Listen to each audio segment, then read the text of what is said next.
Welcome gamers, Hazardor here, and today I'm bringing you a boss guide from the Abyss Watchers. Now these bosses, well this boss I really did enjoy. I enjoyed it a lot, it was designed really well, I loved fighting him, but he was kind of difficult and that's why I'm making this guide. His moves are more quickly than any other boss I've ever faced in this game so far, and he's just a really difficult boss to do, but once you know what you're doing, you don't really have that much trouble doing it. The first thing you can do, if you want to play risky, is parry him. You can parry this guy very easily with your shield, or if you have a specific dagger or weapon that can be used for parrying, you can parry this guy and get critical hits in very easily, but I didn't like to do this because it's kind of a big of a risk. I preferred to just let him be the aggressive guy. I stayed on the defensive and let him do all the work. He was the guy going on the offensive and I just sat back, sponged his moves and then rolled towards him or to his side and got a couple of hits in. The thing that's good about this boss is he actually gives you quite a lot of time to breathe, and by that I mean you can usually use Estus flasks without being hit like halfway through drinking it, which I really liked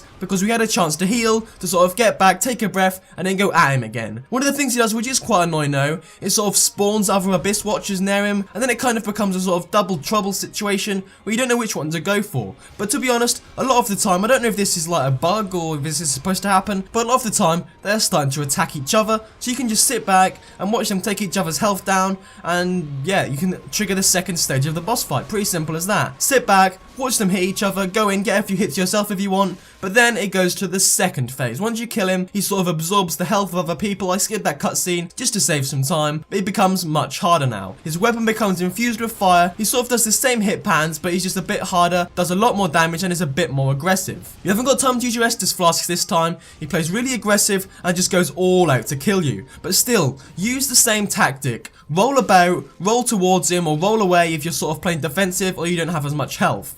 You've got to try and keep your distance from this guy, let him come towards you, and when his guard's down, get a couple of hits in, maybe 3 if you can, but don't go all out, because if you just keep hitting him really aggressive and get very frustrated, he'll counter attack you and just get massive damage with you and you'll have to start the boss again. As in most boss fights, you need to keep calm. That is the key. Don't ever get too excited or too scared or whatever. Try and keep a cool head. Don't block with your shield with this guy unless you've got a shield that is like 100 fire defense. Don't block with your shield because honestly you're going to be taking damage a lot of the time if you're trying to block, and rolling just works a lot better. In most bosses in this game, rolling is better, sort of taken from Bloodborne, and the shield isn't as useful as it was in Dark Souls 1 or 2. So yeah, to go over the tactics to use for this guy, keep your distance and let him be the aggressor. Keep backing off from him and wait until he sort of puts his guard down or goes in too hard for attack, and then you can get a couple of hits in and kill him pretty easily. But this guy is definitely not easy. It took me about 7 times to kill, but eventually I killed him. I hope I helped you guys,